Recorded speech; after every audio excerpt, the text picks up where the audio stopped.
Europar Batasuneko beste herrialdeetan betetako zigorrak Espainiar estatuko sententzietan kontuan hartzea baliatuko duen legearen erreforma abian behar litzateke Madrilgo senatuan, baina azken momentuan eztabaida atzeratzea erabaki dute. Pasaden irailaren 18an onartu zuten Kongresuko alderdi guztiek araudi berria. Orain baina alderdi popularrak kamera altuan blokeatu nahi du proiektu hau etako hainbat preso kalera lehenago irtetea utziko zuela argudiatuz. Bestalde, PPk luzapena lortuta ere espetxe urteak murrizteko lege reforma aurrera aterako da.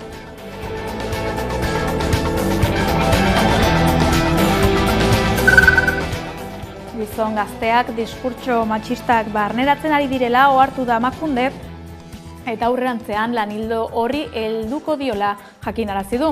Kezka agertu dute sare sozialetan gizonak berdintasunaren biktima gisa aurkezten ari direla eta.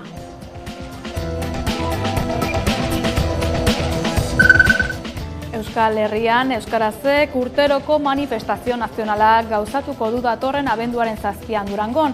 Halaxe jakinarazi du taldeak gaur goizean Bizkaiko herri honetan eginiko agerraldian. Euskarak, euskaldunok urteak daramatzagu ez atzera eta ez aurrera. Euskal Herri euskalduna dugu helmuga. Gure hizkuntzarentzako eta beraz gure komunitatearentzako osasun beteko egoera. Baina handik urrun gaude. Oso urrun oraindik. Jada ez da ikuspegi kontua. Sendo frogatuta dago eta kontzientzia hartu behar dugu. Gure hizkuntza larrialdi egoeran dago. Gaur goizean aurkeztu dute aurtengo Nafarroa oinez jaia. Zangozako ikastola osatzen duten herri guztien ekarpenarekin egingo dute. Kaseda, Oibar, Gabarderal, Ledea, Esa eta Irunberri auzolanean aritu dira urte osoan, piztu leloari atxikita eta Zangozan egingo dute jaia hilaren 20an.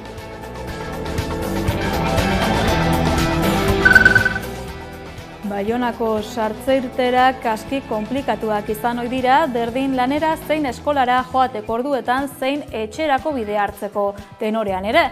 Urriak 8 honetan gauzak ez dira aiseago pasatuko, feriakariek hitzordua eman baitute Lapurdi hiriburuan karakoil operazioa gauzatzeko.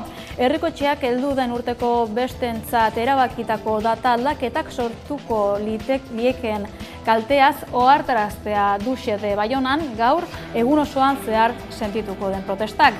Autobus zerbitzua aski hunkitua da, baita autoen zirkulazioa ere, ibilgailuek San Leon biribilgunea blokeatu dutelako.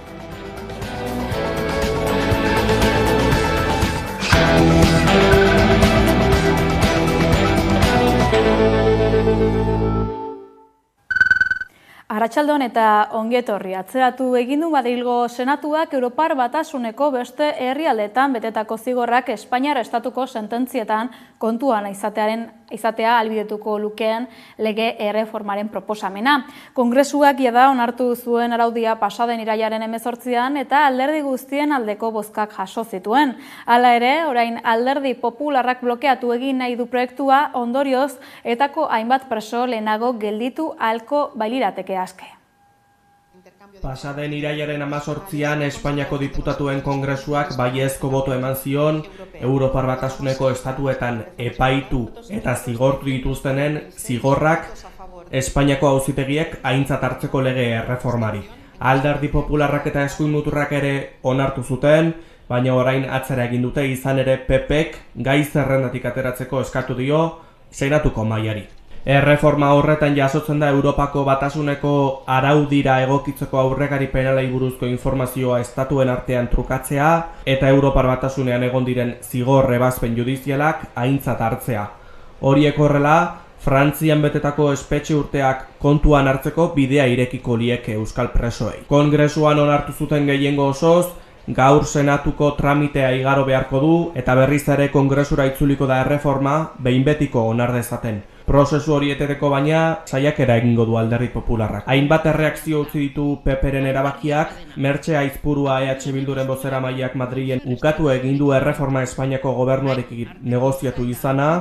Pues por dejarlo claro también una vez más, nunca, jamás, en absoluto, nunca. El tema de los presos no ha entrado, cada vez que hablamos de presupuestos vamos por contenidos. si hablamos de ley mordaza, hablamos de ley mordaza, si hablamos de presupuestos, hablamos de presupuestos y así sucesivamente.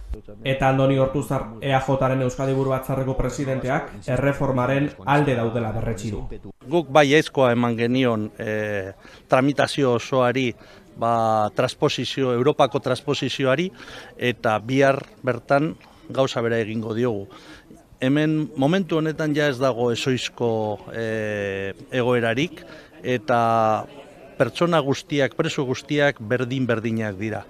Eta normaltasun osoz eta konstienteki eman genion gure baietza eta gure sostengua lege berriari, eta hala egingo dugu bihar bertan. Espainiako gobernuak ere defendatu du legearen erreforma. Esto es una transposición de una directiva europea que fue aprobada por unanimidad, y cuando digo por unanimidad digo hasta por la extrema derecha española en Europa. Testu inguru horretan baina terrorismoaren biktimen elkarteak ohartarazi du, etako 54 preso lehenako aterako direla espetxetik erreforma horren ondorioz, eta PPek eta Voxek atzera egin dute orain.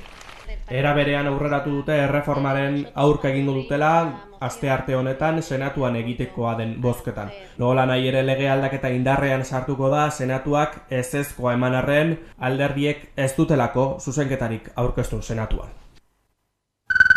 Mezu misoginoak gazterian eragina izaten ari dira eta indarkeria matxista ukatzen duten diskurtsoak gaurrera egiten ari dira. Argi mintzatu da gaur Miren Elgarresta emakumearen euskal erakundeko zuzendaria. Erakundeak datozen 4 urtetan izango duen ildo estrategikoak azaldu ditu gaur Eusko Legebiltzarrean. Datozen urteetan gazteengan zentratuko da emakunde, azaldu dutenez bereziki gizon gazteengan.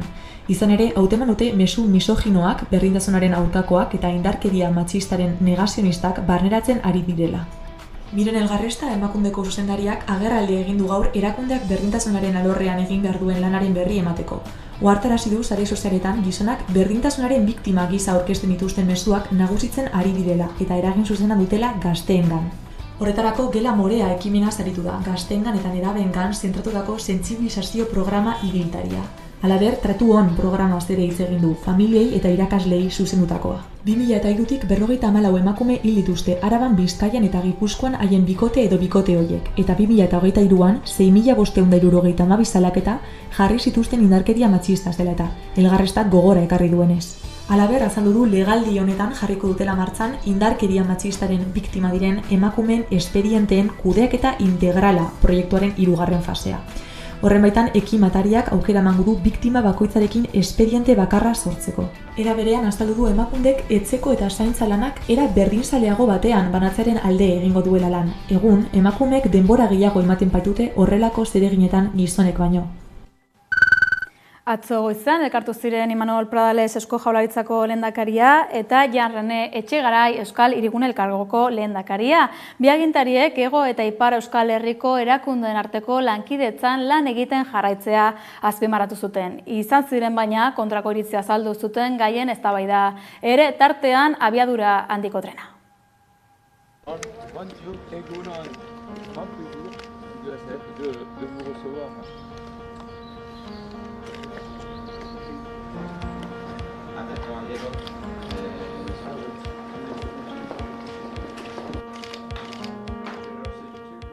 Elkarlana izan dugu izpide eta elkarlan horren adibide den 2019an sinatutako memoranduna berritzeko konpromisoa hartu dugu.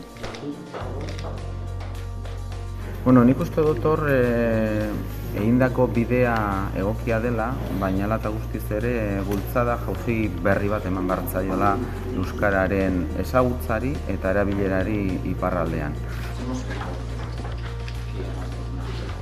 Garai jaunak eskatzen duena da mesedez egon daitezen beste alternatiba batzuk, baina ez du kontrakorik posizioa ikusten, baizik eta beste alternatiba baten behar. Eta nik uste dut hori errespetagarria dela, baina bat gatoz behar dugula abiadura handiko trenari bultzada ematea, bai guk Espainia mailan oraindik Euskal Autonomia Erkidegoa deskonektatuta dagoela, kontutan izanik, eta bestetik behar dugula ardatz atlantikoari bultzada emoteko, garapen maila horri bultzada emoteko, konektagarritasun moderno bat eta garraio moderno bat edukitzeko aukera, eta gaur egun ez daukagu horrelakorik. Euskal Herrian Euskaraz taldeak urteroko bere manifestazio nazionaleko deialdia plazaratu du gaur goizean Durangon. Bertan izan da Xabi Alo. Euskalgintzak hitzordu garrantzitsua izango du hurrengo abenduaren 7 hemen Durangon, izan ere Euskal Herrian Euskarazek manifestazio nazionala ditu du, fasismoaren aurkako eta askatasunaren aldeko fronte euskaltzala ikustarazteko, eta aldi berean hizkuntza larrialdiaren aurrean Euskararen Errepublika eraikitzea beharrezkoa dela aldarrikatzeko. Hitzordua hemendik landako gunetik arratsaldeko 6etan irtengo da. Euskal Herrian Euskarazek manifestazioa deitu du hurrengo abenduaren 7 Durangon hizkuntza larrialdiaren aurrean. Fasismoaren aurkako eta askatasunaren aldeko fronte euskaltzalea ikusarazteko. Hizkuntza larrialdiaren aurrean Euskararen Errepublika eraikitzea beharrezkoa dela aldarrikatzeko. Eta helburu hori beste askorekin batera borrokatuz lortuko dugula baieztatzeko. Horregatik, abenduaren 7an euskaltzaleok Durangora. Euskal Herri erabat euskalduna nahi dutela azpimarratu eta oraindik egoera hori urrun dagoela nabarmendu dute. Baina handik urrun gaude, oso urrun oraindik. Jada ez da ikuspegi kontua. Sendo frogatuta dago eta kontzientzia hartu behar dugu. Gure hizkuntza larrialdi egoeran dago.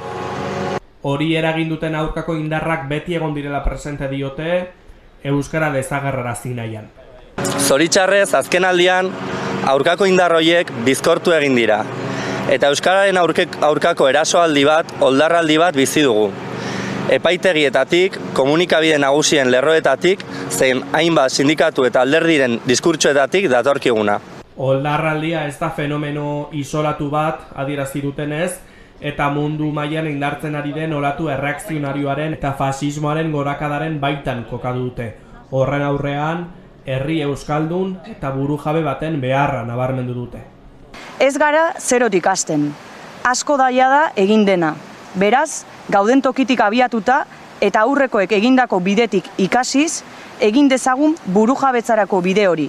Egunerokoan, intsumisiotik eta antolatuta. Euskal Herria izan dadin mundu ilun honetan itxaropen argi. Askapenerako bidean inspirazio iturri.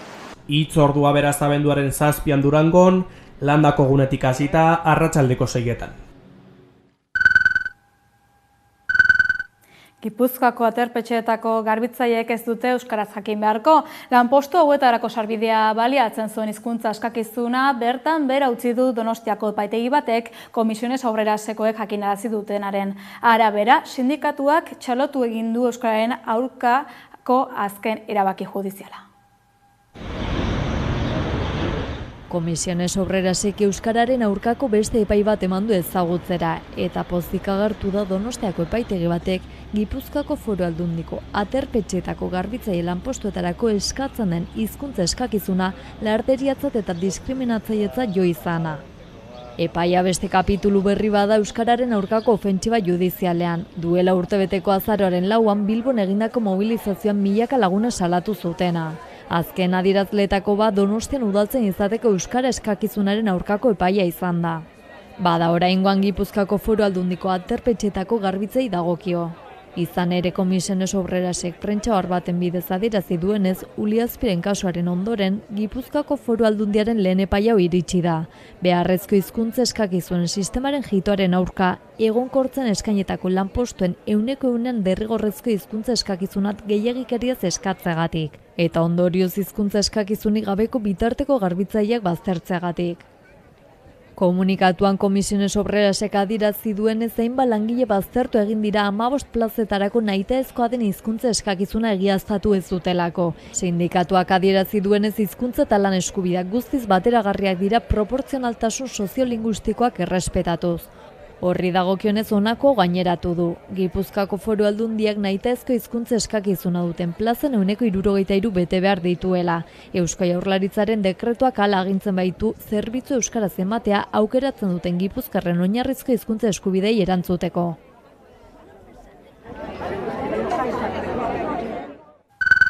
Gaur aurkeztu da Iruñean aurtengo Nafarroa oinez, Zangozan izango da, bertan izan da Irun erregano.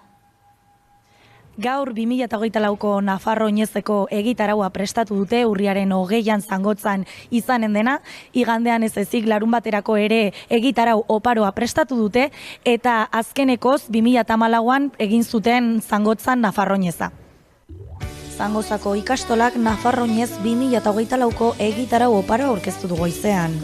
Ilaren 20an igandearekin 3,5 kilometroko ibilbidea duen eta 3 gunez berdinetan banatutako egun osoko egitaraua aurkezteaz gain, ilaren 19an bezperan ekitaldi ezberdinak prestatu dituzte. Zangozako ikastolak 4 aldiz antolatu du Nafarro Oinez, eta azkenekoa 2014an. Eta ikastolako Nagore Oria zuzendariak ilusioz eta arduraz erronka onartu zutela aipatu du. Eta gu herria piztu egin dugu, ez?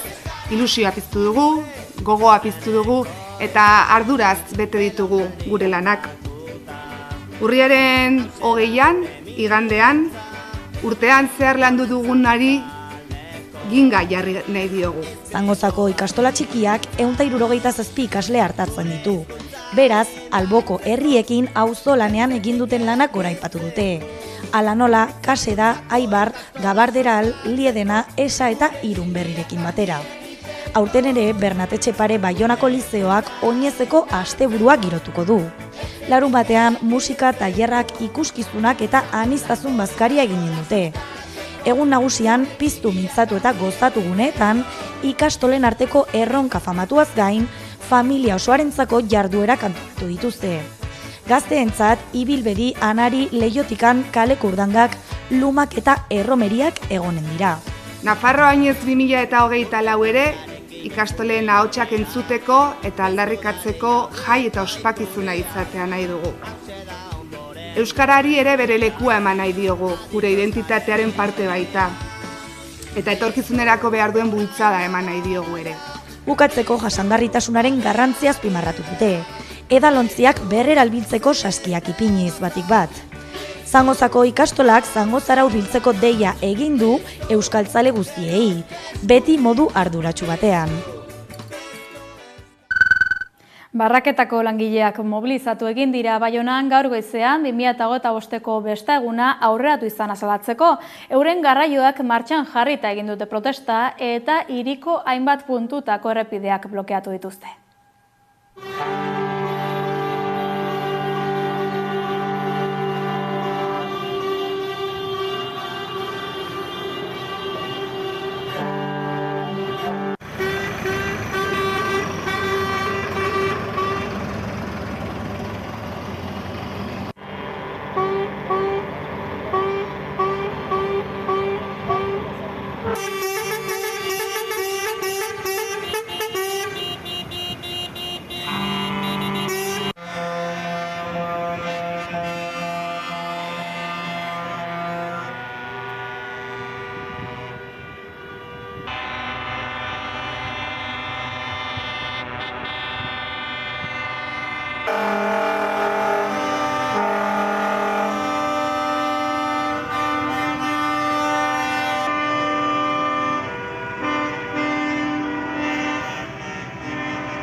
Sinadura bilketa abiatuko dute Aiaraldea osoan osasun sistema publiko eta duina aldarrikatzeko. Hala jakinarazi zuten atzo goizean Urduñako kontsultategiaren aurrean eginiko agerraldian. Aiaraldeko hainbat herritako bizilagunak bildu ziren bertan, Osakidetzan dagoen arazoa eskualde osoan pairatzen dela azpimarratuz.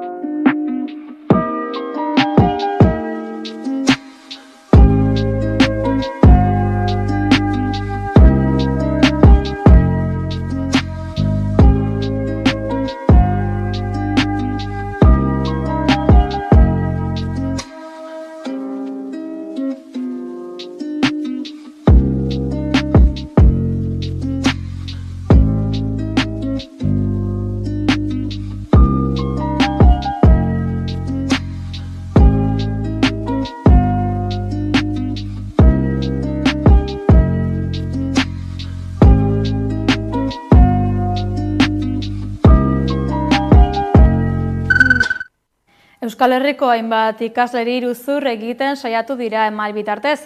Phishing kasu berri honetan ertzaintzak jakinarazi duenez ikasleei 850 euro ordaintzeko eskatzen zitzaien 24 ordu igaro baino lehen eta transferentzia hori gauzatzeko kontu korronte bat ematen zitzaien eragiketa egin ezean ondorio legalak pairatuko lituzketela adierazten zitzaielarik. Hego Euskal Herriko bizilagunen komunitateek euren eraikinetan pisu turistikoak ezartzea debekatu ahal izango dute, baldin eta jaben 3/5 hala erabakitzen badu. Espainiako Auzitegi Gorenaren ebazpen bati esker gauzatu ahalko da prozesu hau. Hego Euskal Herriko bizilagunen komunitateek pisu turistiko gehiago jartza debekatu ahalko dute Espainiako Auzitegi Gorenak hala ebatzi du eta. Ebazpenaren arabera jarduera mugatu edo baldintzatzeko akordioak partaidetza kuoten 3/5 ordezkatzen dituzten jabe guztien 3/5 aldeko botoa beharko du. Zer esan nahi du horrek? Bizilagunen komunitatean 5 jabetatik 3 ados egon behar direla pisu turistiko gehiago ezartza debekatzearekin. Gorenak 17.12 artikula jasotzen duen muga edo baldintza esamolda interpretatu eta horri jarraika hartu du erabakia. Orain arte probintzia auzitegi bakoitzak nahi bezala interpretatzen zuen legea. Gehienek zioten komunitateko jabe guztiak egon behar zirela ados pisu turistiko gehiago jartza debekatzarekin. Aurrerantzean baina Gorenaren azken ebazpenarekin 5-tik 3 ados egonda nahikoa izango da. Beraz, komunitatean baten batek pisu turistikoren jarri nahiko balu, baina komunitatean 5 jabetatik 3 aurka baleude ezingo da etxe turistikori jarri. Gorenaren arabera bizilagunen komunitateen esku geldituko da hemendik aurrera erabakimena horrelako alokairu ereduak erregulatzeko gaitasun handiagoa izanik. Beti ere orain arteko etxebizitza turistikoa salbuetsita dagokien araudia betez gero. Donostian esate baterako 2022ko amaieran 1.200 pisu turistiko zeuden. Azken 5 urteetan laurden bat egin du gora pisu turistikoen kopuruak, eta jarduera turistiko arauta asmoz udalako hotelak eta apartamentu turistikoak eraikitzeko baimen gehiago ez ematea erabaki zuen. Hori ala Eneko Goiak uste du Gorenaren azken ebazpenak ez duela horrenbeste eragingo Gipuzkoako hiriburuan. Segurazki ez du eraginik izango. Zergaitik udadak, orain da urte eta erdi, baino gehiago tikona, ez du horredako jarduerak egiteko lizentzia berririk eman. Dakizuten bezala moratoria batetan gaude, eta daudenak daude, baino gehiago ez dira ireki demora guzti honetan. Eta gainera, segurtasun osoz esan dezaket, orain lantzen ari geran plan orokorraren aldaketa puntual horrek, behin betiko itxi egingo du da bide hori. Gernika Palestina herri ekimenak mobilizaziorako deia zabaldu du datorren urriaren 21erako. Euskal Herriko udalerri guztietan kontzentrazioak gauzatzea dute helburu antolatzaileek.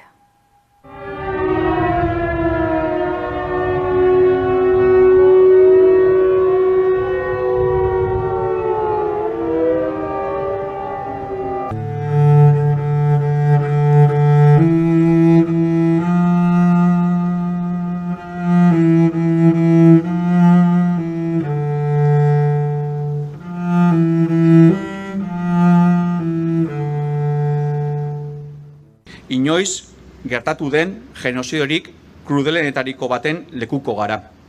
Eta hala ere, nazioarteko komunitateak ez du izugarrikeria honekin bukatzea lortzu. Izugarrikeria diogu, bai. Bi daturen bidez soilik ikusaraz dezakegulako genozidio palestinarraren irismena. Israelgo armadak, Israelgo estatuak alegia, dagoeneko 51.000 palestinar erail ditu. Eta Gazako kaleen eta azpiegituren 70% suntsitu ditu. Bi datu soilik ondori humano, sozial eta politiko larriak dituen nakba baten aurrean gaudela baieztatzeko. Palestina, askatu! Palestina, askatu! Palestina, askatu! Palestina, askatu!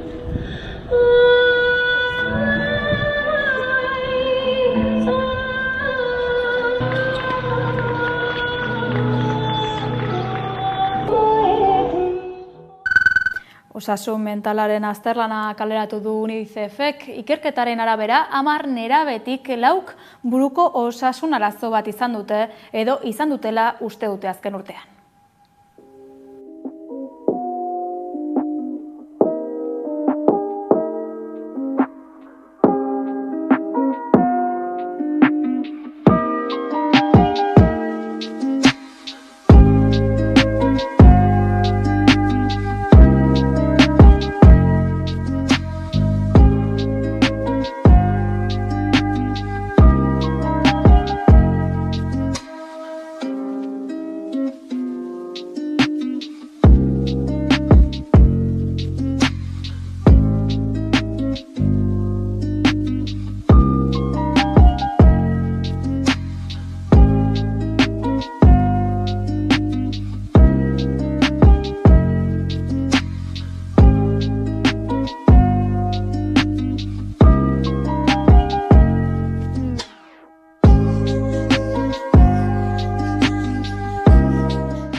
Komisiones Obreras eta UGT sindikatuek grebarako deia egin dute Euskal Autonomia Erkidegoan errepideko garraiolarien sektorean.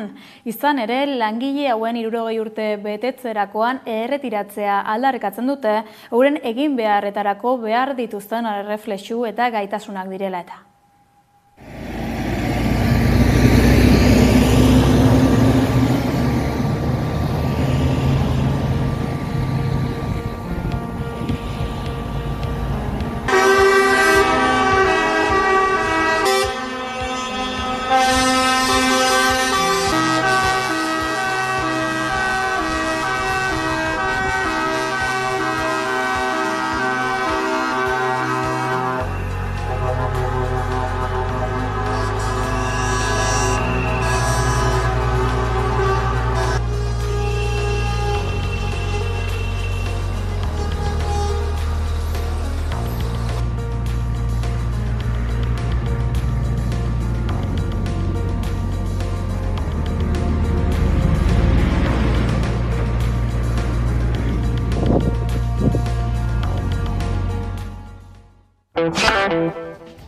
Amaierara heldu gara, informazio gehiagorako sartu gure webgunean hamaika.eus atarian.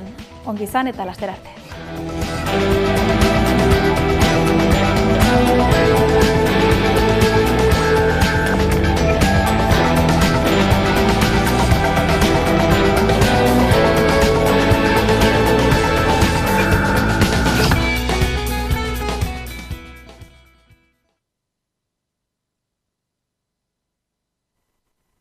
Thank you.